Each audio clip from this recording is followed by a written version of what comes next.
नमस्कार जय जगन्नाथ। आज जुलाई 3 तारिख शुक्रवार। तेबे आसंतु आज दिन 38 गुरुत्वपूर्ण खबर उपर नजर पकईबा मात्र 10 मिनिट भितर। आपण को भल पाइबा स्वरूप भिडियोटी को गोटे गोटे लाइक निश्चय रखिए। या सहित चैनल नुआ कर आसते चैनल टी सब्सक्राइब कर पाखर आसुवा बेल चिन्ह को दबाई रखिए और केउ जिले भिडियोटी को देखुंत कमेंट माध्यम निहाती जनइबे। नंबर 1 नवम दशम पिला मिल मध्याह्न भोजन केजी रु पीजी निःशुल्क शिक्षा 5 वर्ष खर्च हो 5 कोटी टंका। नवम और दशम श्रेणी पिला मिल मध्याह्न भोजन। पूर्व केवल अष्टम श्रेणी पर्यंत पिला मध्याह्न भोजन जोगाई दि जाउथिला। बुधवार संध्यारे लोकसभा भवन में मुख्यमंत्री मोहन चरण माझी यही सूचना देइछन्ति। राज्य कैबिनेट बैठक में एने रही प्रस्ताव को मंजूरी मिली। मुख्यमंत्री पोषण योजना परिप्रेक्षी आगामी 4 वर्ष 46.6 लाख माध्यमिक छात्र छात्री मध्याह्न भोजन प्रदान 3500 कोटी टंका व्ययबराद अटकल कर यह प्रथम वर्ष 665 कोटी टंका खर्च कर 8682 शिक्षानुष्ठान 11,23,000 पिला मध्याह्न भोजन दिज्व। सबुठारु गुरुत्वपूर्ण ज्ञानोदय शिक्षार समुद्री योजना राज्य में समस्त सरकारी और बेसरकारी अनुदान प्राप्त शिक्षानुष्ठान केजी रु पीजी पर्यंत शिक्षा मिलवाक जाउछि। ଏହି ଐତିହାସିକ ନିଷ୍ପତ୍ତି ଦ୍ୱାରା ରାଜ୍ୟରେ ଜଣେ ବି ଛାତ୍ର କିମ୍ବା ଛାତ୍ରୀ ଆର୍ଥିକ ଭାବରେ କାରଣରୁ ଶିକ୍ଷାରୁ ବଞ୍ଚିତ ହେବେ ନାହିଁ କିମ୍ବା ପାଠପଢ଼ାରୁ ମଝିରେ ଛାଡ଼ିବେ ନାହିଁ ବୋଲି ମୁଖ୍ୟମନ୍ତ୍ରୀ ମୋହନ ଚରଣ ମାଝୀ ଆଜି କ୍ୟାବିନେଟ୍ ବୈଠକ ପରେ ଗଣମାଧ୍ୟମକୁ ଏହି ସୂଚନା ଦେଇଛନ୍ତି। नंबर 2 डीलर को उच्छेद प्रक्रिया 6 मास बढ़िला। राज्य सरकार सूचना। डीलर को उच्छेद प्रक्रिया 6 मास वृद्धि। राज्य में बेसरकारी डीलर मानक उच्छेद प्रक्रिया को विलंबित कर बदल में आनुष्ठानिक डीलर मानक अग्राधिकार भित्तिरे नियोजित करने को 2026 अगस्त 31 तारिख समय धार्य कर किंतु यही समस्या मध्य ता संभव हो पार नथिला। तेणु सरकार आनुष्ठानिक डीलर मानक नियुक्ति प्रक्रिया को सेप्टेम्बर 30 तारिख पर्यंत बढ़ाई। यह संक्रांतीय प्रस्ताव को आज कैबिनेट अनुमोदन मिली। बेसरकारी डीलर मानक उच्छेद कर प्रशासनिक जटिलता और साधारण बंटनर अव्यवस्था आशंका थिबारु एपरि निष्पत्ति ग्रहण कर साधारण बंटन व्यवस्था संबंधी समस्त कार्य ओडिशा साधारण बंटन नियमित आईन 2016 अनुसार कार्यकारी कर साधारण बंटन व्यवस्था 12,349 सुलभ मूल्य दोकान माध्यम संपादित होछि। सुलभ मूल्य दोकान मध्य बेसरकारी डीलर मानक संख्या 5,472 अटे। नंबर 3 ओडिशा श्रमिक पाइबे 300 टंका VBG राम दैनिक मजूरी वृद्धि। ग्रामीण विकास मंत्रालय पक्षर विकसित भारत रोजगार ग्यारंटी और आजीविका मिशन सक्रिय अर्थात VGRAM योजना ओडिशार अणकुशली श्रमिक मानक दैनिक मजूरी 300 टंका धार्य कर पूर्व महात्मा गांधी ग्रामीण नियुक्ति कर्मनियुक्ति योजना मनरेगा अधीन धार्य कर 373 टंकार दैनिक मजूरी तुलन में 27 टंका वृद्धि कर सिक्किम 3टी ग्राम पंचायत दैनिक मजूरी सर्वाधिक 450 टंका धार्य कर व्यतीत हरियाणा 409 टंका, गोवा 406 टंका और केरल 401 टंका श्रमिक मैंने 400 टंकार अधिक मजूरी पाइबे। से कर्णाटक में मजूरी 282 टंका धार्य कर ओडिशा समेत अरुणाचल प्रदेश, आसाम, बिहार, छत्तीसगढ़, गुजरात, जम्मू काश्मीर, लद्दाख, झारखंड, मध्यप्रदेश, मणिपुर, मेघालय, मिजोराम, नागालैंड, राजस्थान, त्रिपुरा, उत्तर प्रदेश, उत्तराखंड और पश्चिमबंग दैनिक मजूरी धार्य 300 टंका कर आज देशव्यापी कार्यकारी कर केंद्र सरकार पक्ष स्पष्ट सूचना मिली। नंबर 4 फेब्रुआरी द्वितीय पर्याय जनगणना आज 20 दिन प्री टेस्ट। एप्रिल 1 तारिख जनगणना स्वगणना कार्यक्रम आरंभ होता। या सहित मे 15 सुधा प्रथम पर्याय जनगणना शेष होती। यापर मैपिंग शेष होता कहुच्छी। बर्तमान 2027 फेब्रुआरी द्वितीय पर्याय जनगणना आरंभ हो से प्रस्तुति आरंभ हो जाइए।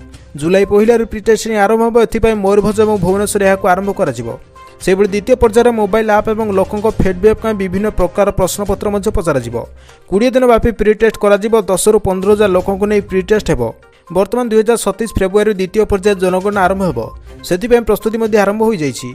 जुलाई 1 प्री टेस्ट आरंभ हो ए मयूरभंज और भुवनेश्वर यह आरंभ कर द्वितीय पर्यायर मोबाइल आप और लोकों फिडबैक विभिन्न प्रकार प्रश्नपत्र पचर 20 दिन व्यापी प्री टेस्ट कर 10 ରୁ 15,000 लोकों को नहीं प्री टेस्ट हो।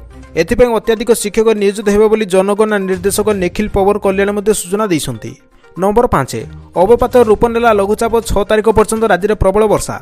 अवपात रूप नेला लघुचाप आसंता 6 तारिख पर्यंत राज्य में विभिन्न जिला मानकर प्रबल वर्षा और बिजुली घड़घड़ी होबार संभावना रही।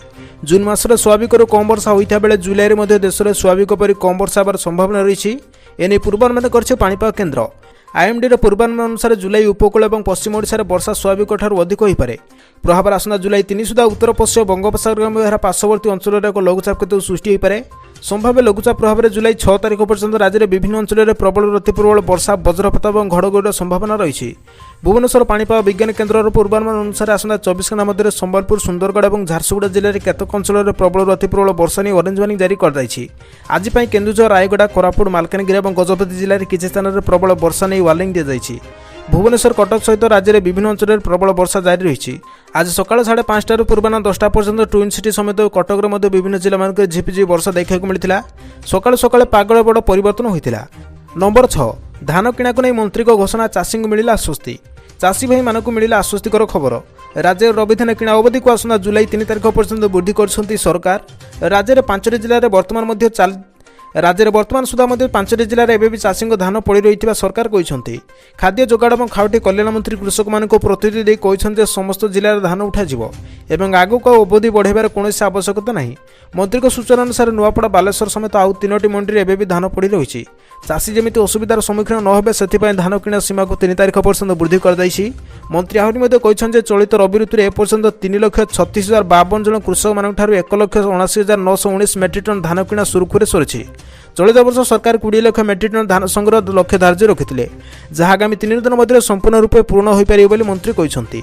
नंबर 7 आधार लिंक न कले बंद हो भत्ता, सरकार घोषणा। राज्य में 3,35,850 जन सामाजिक सहायता कार्यक्रम एनपीएस पेंशनभोगी मानक बड़ खबर आसी। पेंशनभोगी आधार संख्या एपर्यंत से बैंक खाता सहित संजोग होना। एथजों आगामी दिन में पेंशन प्रदान में बाधा सृष्टि होकर आशंका कर दृष्टि रखी राज्य सरकार समस्त जिलापाल मानक तुरंत आधार बैंक संजोग कार्य संपूर्ण करने को निर्देश देते। वार्षिक भत्ता, विधवा भत्ता और भिन्नक्षम भत्ताधारी जदि यह न करे से आगामी दिन में भत्ता प्रदान में विलंब कि समस्या उपजी पारे।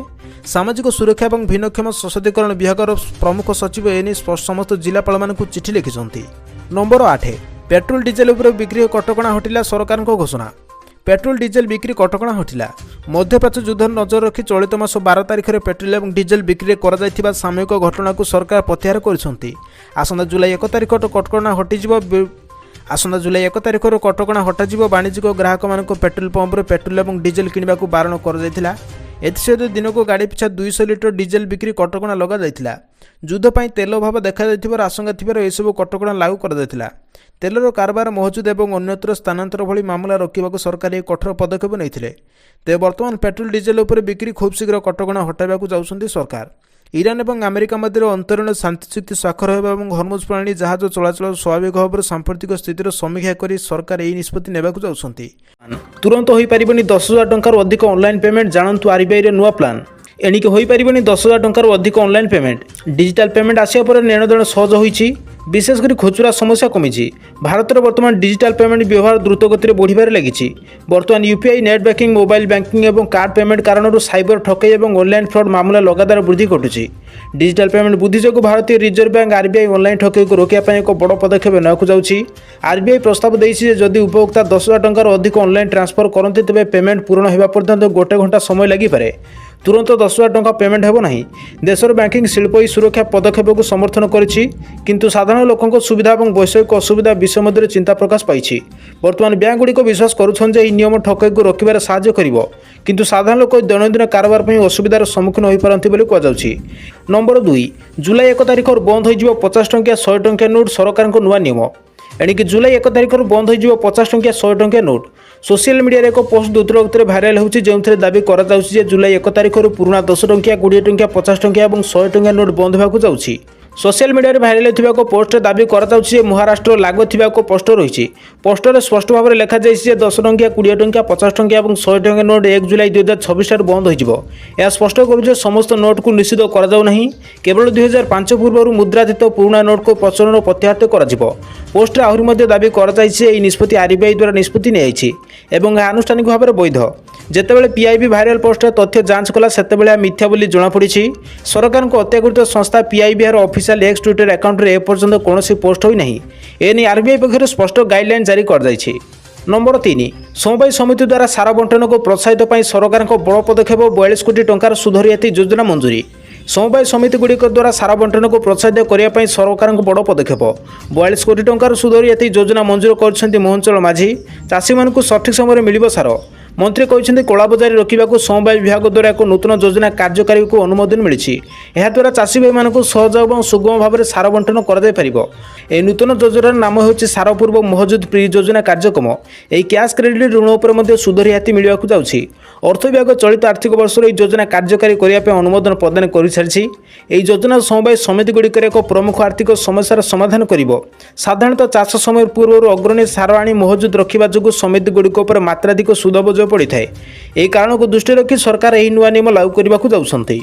नंबर 4 जुलाई 1 तारिख यह लोक मिलबनी इंडियन एचपी और भारत गैस सिलिंडर केंद्र सरकार को नुआ नियम।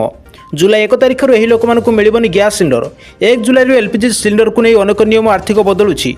यही कारण पूर्व से ग्राहकों कनेक्शन बंद हो पारे जो ग्राहक मान पाखे पूर्व पीएनजी और एलपीजी कनेक्शन रही। अन्यपटे सबुठ गुरुत्वपूर्ण कथा होची ईकेवाईसी करनथिबा ग्राहक मानक मध्य 1 जुलाई एलपीजी सिलिंडर मिलबार असुविधार सम्मुखीन होगाकू पड़ी पारे। तेबे आसंतु जानिबा एलपीजी सिलिंडर सहित केउ नियम गुड़िकर परिवर्तन होगाकू जाउची। गत मासरे केंद्र सरकार LPG regulation of supply and distribution agreement पक्षर 2026 को बाध्यतामूलक कर दैछि। एही नुआ नियम अनुसार जो व्यक्ति मानक पाखे पीएनजी कनेक्शन होइछि तांको इंडियन एचपी और भारत गैस कनेक्शन 30 दिन मध्य बंद हो जिवो। जदि ग्राहक निज निजर एलपीजी कनेक्शन बंद कराई थांती तांको कूपन दिया जिवो जेउथरे से भविष्य आवश्यक हेले एलपीजी कनेक्शन नहीं पारिबे। मार्च मासरे सरकार कहिथिले जे जो स्थान रे पीएनजी रो इंफ्रास्ट्रक्चर रही सेठारे सब एलपीजी ग्राहक मानक 3 मास भितर पीएनजी कनेक्शन नेबाकू पड़िबो। जदि सेमिति न करन्ति तेबे सही स्थान रे तांकर एलपीजी कनेक्शन परमानेंट बंद कर दिया जिवो। जदि आपनक अंचल रे पीएनजी कनेक्शन अछि तेबे यथाशीघ्र संभव एही सुविधार लाभ नियंतु। नंबर 6 तुरंत होई परिबनी 10,000 टंका अधिक ऑनलाइन पेमेंट जानतु आरबीआई रे नुआ प्लान। एणिकी होई परिबनी 10,000 टंका अधिक ऑनलाइन पेमेंट डिजिटल पेमेंट आसिया पर लेनदेन सहज होईछि। विशेषकर खुचुरा समस्या कमी। भारत में वर्तमान डिजिटल पेमेंट व्यवहार द्रुत गति बढ़िबार लगी। वर्तमान UPI net banking mobile banking और कार्ड पेमेंट कारण साइबर ठकई और ऑनलाइन फ्रॉड मामला लगातार वृद्धि घटुची। डिजिटल पेमेंट वृद्धि जो भारतीय रिजर्व बैंक आरबीआई ऑनलाइन ठकई को रोकने एक बड़ पदक्षेप नेବାକୁ जाउछि। आरबीआई प्रस्ताव देइछि जदि उपभोक्ता 10,000 टंकार अधिक ऑनलाइन ट्रांसफर करते तेज पेमेंट पूर्ण होगा पर्यंत गोटे घंटा समय लगिपारे। तुरंत 10,000 टंका पेमेंट हेब नहीं। देशर बैंकिंग शिल्प यह सुरक्षा पदक्षेप को समर्थन करिछि किंतु साधारण लोकों सुविधा और वैषयिक असुविधा विषय मध्य चिंता प्रकाश पाई। वर्तमान बैंक गुड़िक विश्वास करुछन जे नियम ठकई को रोकबार साहाय्य करिवो किंतु साधारण लोक दैनंदिन कारोबार पर असुविधार सम्मुखीन हो पारती बोली कहुछि। नंबर 2 जुलाई 1 तारिख बंद हो 50 टंकिया 100 टंकिया नोट सरकार को नुआ नियम। एणिकी जुलाई 1 तारिख बंद हो 50 टंकिया 100 टंकिया नोट। सोशल मीडिया एक पोस्ट द्रुत गति भाइराल होची जो दाबी कर जुलाई 1 तारिख पुराना 10 टंकिया 20 टंकिया 50 टंकिया और 100 टंकिया नोट बंद होगा जाउछि। सोशल मीडिया रे भाइराल होथिबा को पोस्ट दाबी कर महाराष्ट्र लागू थिबा को पोस्टर रही। पोस्टर स्पष्ट भाव में लिखा जाइए 10 टंकिया 20 टंकिया 50 टंकिया और 100 टंकिया नोट 1 जुलाई 2026 ठार बंद हो। यह स्पष्ट कर समस्त नोट को निषिद्ध कर केवल 2005 पूर्व मुद्रातीत पुराना नोट को प्रचलन प्रत्याहृत कर। पोस्टर आहरी दाबी कर निष्पत्ति आरबीआई द्वारा निष्पत्ति नहीं आनुष्ठानिक भाव में वैध। जेतेबेले पीआईबी भाइराल पोस्टर तथ्य जांच कला सेतेबेले मिथ्या बोली जଣାपड़ी। सरकार को अत्याकृत संस्था PIB official x Twitter account रे एपर्यंत कौन पोस्ट होई नहीं। एने आरबीआई पक्षर स्पष्ट गाइडलाइन जारी कर दैछि। नंबर 3 समवाय समिति द्वारा सार बंटन को प्रोत्साहित पर सरकार बड़ पदक्षेप 42 कोटी टंकार सुध रियायती योजना मंजूरी। समवाय समिति गुड़िक द्वारा सार बंटन को प्रोत्साहित करने सरकार बड़ पदक्षेप 42 कोटी टंकार सुध रियायती योजना मंजूर कर मोहनचल माझी। चाषी मानक सठिक समय मिलिबो सार। मंत्री कहते कलाबजारी रोकने समवाय विभाग द्वारा एक नूतन योजना कार्यकारी को अनुमोदन मिली। द्वारा चाषी भाई मानक सहज और सुगम भाव में सार बंटन कर नूतन योजनार नाम हो सार पूर्व महजुद प्री योजना कार्यक्रम। यह कैश क्रेडिट ऋण पर सुध रियायती मिलवाक जाउछि। अर्थ विभाग चलित आर्थिक वर्ष यह योजना कार्यकारी करने अनुमोदन प्रदान कर सारी। यह योजना समवाय समिति गुड़िक एक प्रमुख आर्थिक समस्यार समाधान कर। साधारणतः चाष समय पूर्व अग्रणी सार आनी महजुद रखा जो समिति गुड़िक मात्राधिक सुद बोझ पड़े। यही कारण को दृष्टि रखी सरकार यह नुआ नियम लागू करने को जाउछन्ति। नंबर 4 जुलाई 1 तारिख यह लोक मिलबनी इंडियन एचपी और भारत गैस सिलिंडर केंद्र सरकार को नुआ नियम। जुलाई 1 तारिख यह लोक मिलबनी गैस सिलिंडर